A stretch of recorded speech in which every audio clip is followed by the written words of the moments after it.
What's up everyone? Thanks for joining in. You've noticed that this is a little different. I'm jumping into a tutorial, and that tutorial is on how to take off late.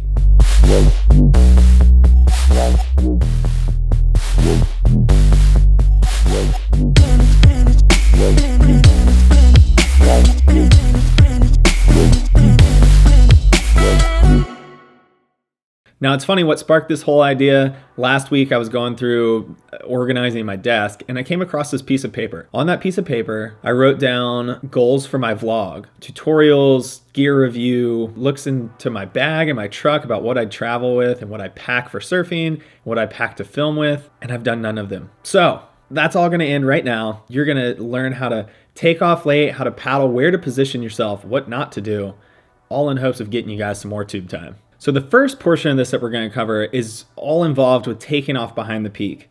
Whether it's an A-frame or a lined up wave that just has a section that you're behind. This is all focusing on where to take off and where not to, and how to take off in this instance. Yes, I drew you guys a little picture. No, I'm not an artist. Don't bother critiquing it. This is just a way to show you a very, very simple version of what I'm going to say. Basically, you have your peak. The place you do not want to take off is anywhere in that zone at the top.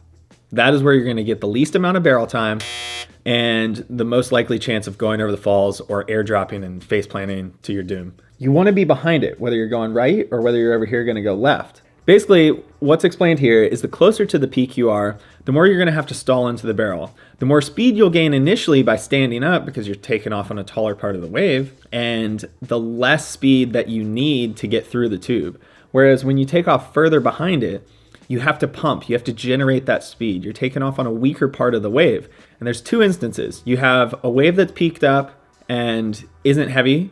And in that instance, you want to be closer to the peak because you want to be able to take off and stall because it's going to be a short section. If you were to take off behind it and do a big pump to make up for how far back you were, you're going to then shoot through the barrel like super quick. So you want to take off closer to the peak so you can stall as soon as you stand up and maximize your barrel time. Now, if it's a heavier wave, you want to be further away from that section. First of all, that section is going to be like super thick and you're going to be struggling to even drop in there. So you want to be back further where it's easier to take off. And then when you take off, you take that one pump through because typically with a heavy section, it'll throw and the foam ball eats up the barrel. So you want to be shooting through there. You don't want to stay deep in there because the foam ball will catch you. So in that instance, you would take off further back, one big pump through it and backdoor the whole section. I pulled up a couple examples on the computer. Let's dive into there and I'll show you guys a couple instances of what I'm talking about. This place is the perfect wedge. I'm gonna just hit play, let it go through. As you can see, I backdoor this section, come out. Follow my mouse cursor as we go through this to see what I'm talking about. See where I am in relation to this peak. If I was up here, first of all, I got about an extra 5 feet I have to drop in on the face of the wave. The wave's already getting steep and I'm not even starting to stand up yet. So up here would be a bad place to be. I'm back here where the wave is not as steep and it's gonna allow me to stand up further down the face with a much mellower drop than if I took off up here. So let's go forward. Now my hands are on the rails. This part of the wave's already starting to pitch. If I was up there, I would be getting hung up or forced into this very upside down takeoff. But because it's a peak, and I'm back here where it's easier, I'm basically not even thinking about how steep this part of the wave is because I'm riding down here, okay? So we don't worry about this. The safest place to be is back behind this peak. Putting yourself on this peak closer to the shoulder will result in most likely a wipeout. So as we go forward, you can see right here, my hands start to leave the rail. At the point my hands are leaving the rail, let's just ignore this section here. I'm taking off on this part of the wave. Mellower drop, it's not even breaking yet. I'm not even worried about this, the peak up here. Because look at it, it's already upside down and inverted. This is why you take off behind the peak to backdoor these barrels. It's easier. I'm gonna be able to set my line faster because I'm on a less steep portion of the wave, and it's not gonna force me down real fast or in the lip in an airdrop. As I let go, I start eyeing down the line. Look, it's not even that steep where I'm at. But right here it is, it's vertical and inverted. So that's why taking off behind the peak is crucial. We go through it, I'm able to just knife behind it, set my rail because the wave's flat enough that I can keep my fins engaged and I'm in total control.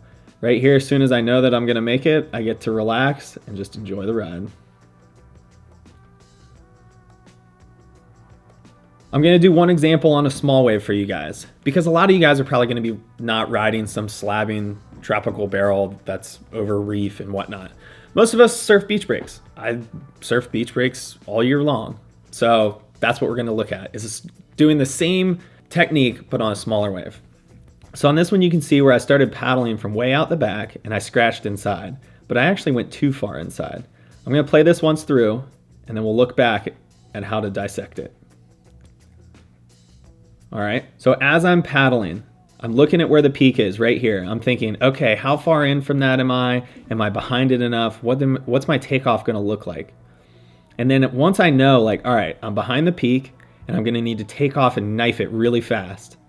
This is where I just make sure that I stay in the middle of the wave.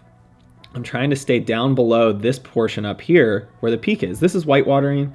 If you're up here, you're gonna be forced into going down the line or down the line this way or out into the flats. But I'm down here in the face of the wave, paddling in the face of the wave. And as I'm standing up, this portion up here doesn't even concern me for the takeoff. I'm only riding down here. And that's what's important about getting underneath the lip. Paddling early, paddling hard, and making sure you're under that lip. So as I jump to my feet, the lip starts to hit me, but the wave is small, so I'm able to force myself through it. As soon as I'm standing up, my first goal is to just knife my board down the line. So even though I'm in the foam ball, it's pretty weak at this point. You know, the wave's not throwing hard, so it's not gonna buck me off. And as I knife it, the foam ball then pushes me forward. I'm leaning back on my back foot, pressure on my toes, because I wanna stand up and I just want my board to cut. I don't wanna have to drop and do like draw a line. I wanna just stand up and knife my board like that. So to do that, you get on your toes and lean back. We'll touch more on that in the next section anyway. So anyway, I get onto my toes, foam ball pushes me over, I shoot right through. It's all about paddling hard, paddling fast, being in the middle of the wave. You don't want to be at the top, and being behind it. If I was on that peak, I would have never got that barrel. Now that we covered that, we'll just scroll through a couple and then show you a little highlight reel of how I've applied this technique and gotten some pretty good waves. So in this instance, I was right in the middle of the face, my hands hit the board, I jumped to my feet, and I'm only taking off on this bottom portion of the wave. The top portion doesn't even concern me. I'm only riding down here. Whereas if I was trying to take off out here in the middle, I'd be pretty doomed. So the point of this is to get under it. You don't have to worry about riding that critical part of the wave. Backdoor the section, blown out, all smiles. Here's an instance where I'm backside. This takeoff spot, even though it is actually critical, I still airdropped and I'm holding on, but because I took off behind it, I didn't have to try and drop in on this thick part. I never would have made that, dropping in right here. That part's just too heavy and hollow, and there's no way that I would have made that drop. Right here, when I'm paddling and looking down the line, I felt like I was too deep, but honestly, the waves you think you're too deep on are gonna be the best waves of your life.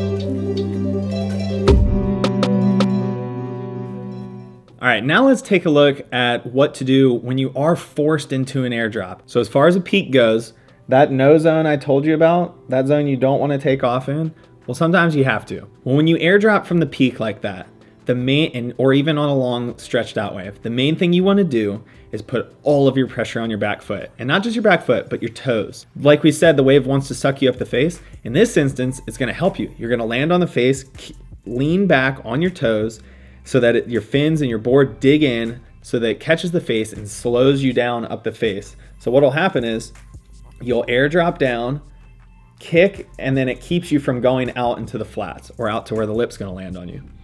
Let's dive into a couple clips and I'll show you how. So here we have me paddling and kicking in right on the peak, right where I told you not to be. But here, let's rewind to the beginning. you can see that I started paddling way over here. I wasn't in position, so I'm paddling over to try and get behind this peak. Well, I didn't have enough time. I ended up right on the peak. So as you see me paddling, I'm getting hung up right in the top of the wave, right where you don't want to be. So I saw that the peak was so short. And so right here, as I airdrop, look at me leaning back on my tail before I even get into the air. So that way, as my board drops down, I'm not dropping down flat or nose first. I'm airdropping tail first so that I can hit and land and ride out. So right here, as I'm going airdropping, I'm ready to put all my weight on my toes. You're gonna force it as hard as you can. Right here, when my board hits and I start bending my knees, I'm just putting every ounce of energy I can into my back toes. To see how I slowed down, look at that. I land, I make connection with the wave right here, and then I don't go out into the flats. I kick down on the tail, and it lets me sneak up underneath that lip. And then once you're up under the lip, and in this position, the wave's gonna just push you the rest of the way. So once more, we'll look at it. As soon as I jump up, I start putting my weight on my tail. It hits, I lean harder on my tail to pull up and stall up underneath that lip and get in the spot that I wanna be. Now, sometimes it's a lined up wave that's really heavy, and it just is what it is. You're in a spot, you're gonna have to airdrop to make it. Well, in this clip, you can see me jumping up. I'm hung up in the lip. I'm not at the bottom of the wave. I am pretty much in the lip. So I'm gonna airdrop. So look, right here, I start leaning back on my tail. You can see my board go from pointing at the bottom of the wave more to kind of flattening out. As soon as my tail starts to hit, watch this. Look, I hit and see how flat my board is? Right here. You can see how flat my board is. I put all my pressure on my back foot, on my toes, and boom, look at the kick stall. It's like a kick stall bottom turn almost. And because of that, I just barely snuck under the lip. Whatever you do, you don't want to let yourself land and go out into the flats. You're not going to be able to sneak up under that lip. I was able to get under it, got that barrel, and then went into another one. This day was actually really good, so that was a special one. So here we have a backside version. Now the clip starts late. You don't get to see me paddling into it, but you get the gist of you obviously need to be underneath the lip, and it's going to be a late takeoff. Now, backside barrel riding is different than forehand. Now, frontside, you have to be on your toes, and you're not holding the rail. So you're forced to make a full airdrop and stomp down. Backside, however, because you get to grab on, that you have such an advantage. You can make a crazier drop backside than you can frontside. The biggest mistake in backside barrel riding is that people let go of their rail. Never let go of your rail. At no point should you let go of your rail unless you are Slater or John or Jamie O'Brien. Watch any of the best guys in the world. 99% of the time, they're holding their rail to make that crazy drop, to knife it. You're upside down and you're on your heels. You don't have as much control on your heel side. That's why you need that hand. If you're gonna let go, you're gonna pearl, or maybe you'll make the drop, but you're gonna shoot out into the flats. You can't set your rail on your heels like you can on your toes front side. You see that I'm grabbing my rail. Obviously, I'm not gonna let go here. This one, I'm catching a little bit of air right there, and then my rail engages. But the board is still trying to draw this line here and go out. It doesn't want to go down the line. And so what I do to keep that from happening, similar to when you're on your forehand and on your toes and you lean back on your toes, in this instance, I go on my heels, lean with my body weight, and look right here, I pull my board with my rail. Look how sharp that edge is. So what that does is it stops the board, and when all that water hits the bottom of the board, it forces you up. It keeps you from going out into the flats, out into the lip, to where you don't want to be. So as you're coming down, when you force that stop and the board catches that water and you go back up the face, then you almost do like a second, drop in after that. So what you'll see here, I go up the face a little bit, I regain composure, and then right here, I do another little wiggle, and I can do a pump. Watch how high I go up right here. Boom, up the face. I'm now starting to pump with my backhand. So the way you do that is you're holding on, your arms extended, and you pull up to go up the face, and then you extend it, and you don't even ride down because you don't want to go over your toe side edge. You want to stay on your heels, leaning into the face of the wave. So it's a matter of extending your arm and pulling it up and extending to get that pump. And then you see me riding out here. This one was a pretty deep one. That was a fun backdoor tube. Doggy door it. Good fun. The benefit of being backside is that you can use your butt in your body. You can't do that front side. Backside, you can grab your rail and just hit the water, and hitting that water in the face of the wave with your body will slow you down. Whether it's if you're going down the line and you want to slow down into the barrel, or on the drop where you want to come down and throw your body into the wave and slow down so you go up the face, because you don't want to be out in the flats on a heavy wave like that. Now that you've seen how I do it, both frontside and backside, let's take a look at some waves I've been able to get by putting that technique into practice.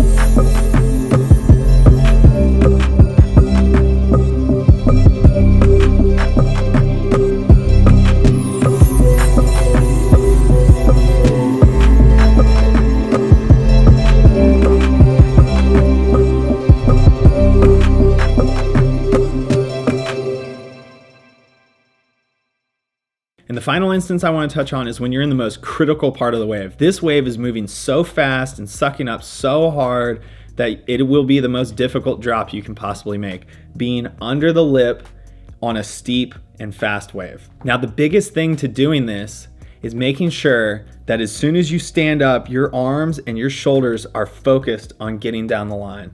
If you keep your arms and shoulders perpendicular to the face of the wave, even if your board's going that way, you're going to end up shooting out into the flats or into the lip and having a bottom turn. What you want to do is you want to stand up and get your shoulders parallel to the wave, let your waist down and the board finish the drop, and then once they have finished the drop and you've extended, you can then pull the board back up underneath you. So let's look at the computer, check a couple clips, and I'll show you what I'm talking about. So this clip of me in Tahiti is probably the best example I could possibly show you. See, as I'm scratching in, look at my position. I'm at the bottom of the wave here. I'm not waiting for the wave to get to me. I'm paddling as fast as I can to try and beat the speed of this wave and stay underneath this lip, because it's trying to suck me up the face.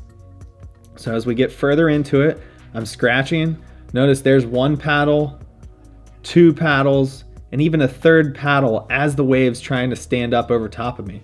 I'm in the middle of the wave here. There's so much going on. This is as critical a spot as you can be in. So right here, I start to stand up, and this is that spot I was telling you about. You want to be in the middle or somewhere as far down the wave face as you can, because it's going to suck you up as you lose momentum when you stop paddling. So as I'm jumping to my feet, notice it's sucking me further and further and further up towards the lip. And finally, you got to be able to get to your feet fast enough. If you don't, you'll become one with the lip. So right here, I finally am letting go. Right at the last minute, at the very last second. And what this wave would want to do is, as I drop in, it's going to want to force me out the front. Gravity and the way your board's designed is going to want to ride straight down this curve and out. So here's where that shoulder thing comes into play. I take off, I'm looking straight down.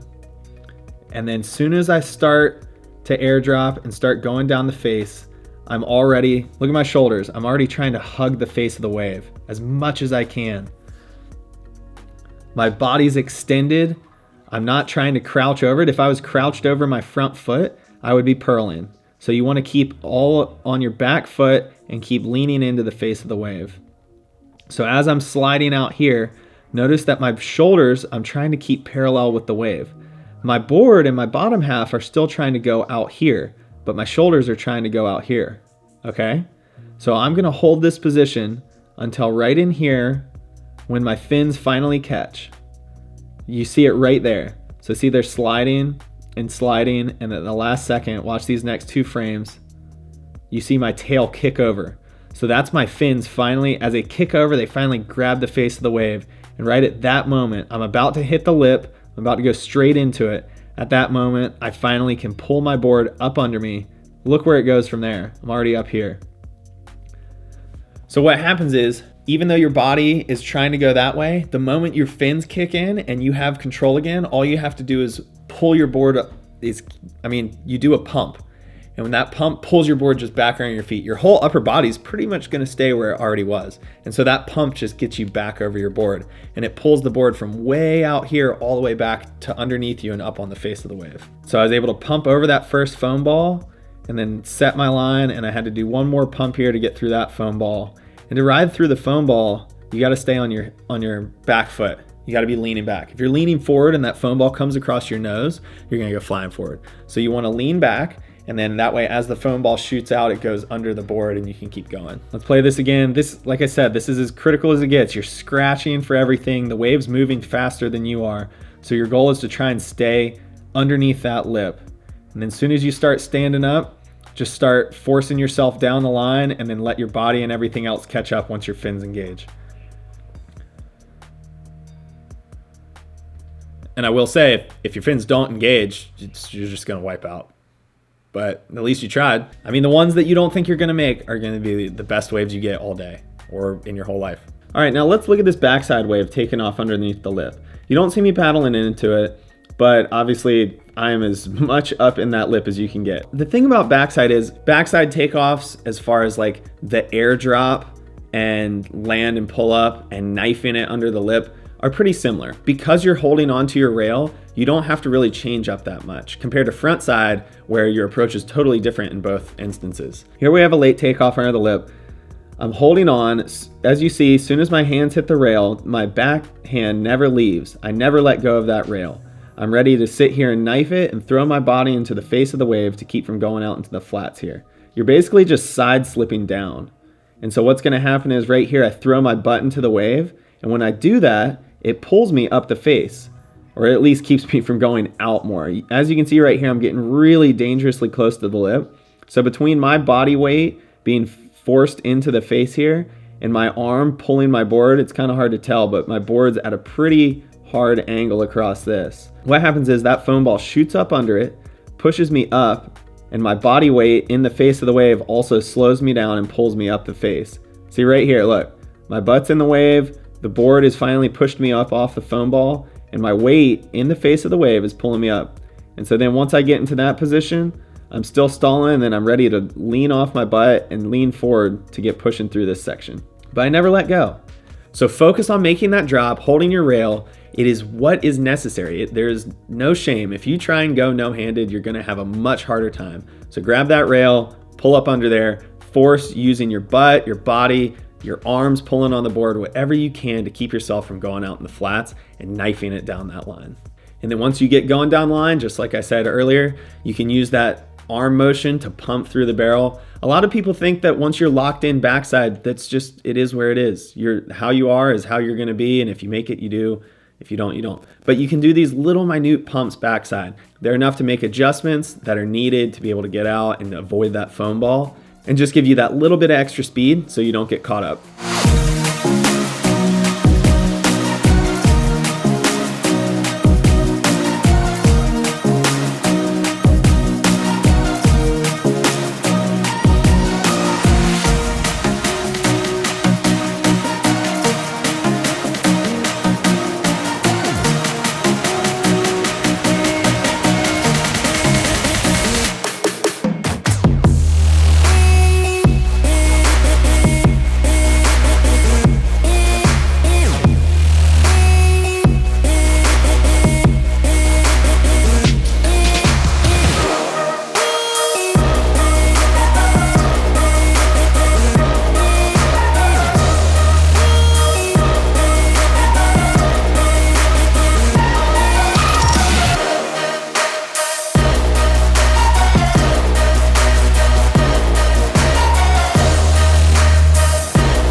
There's two more things I'd like to touch on before I let you guys go.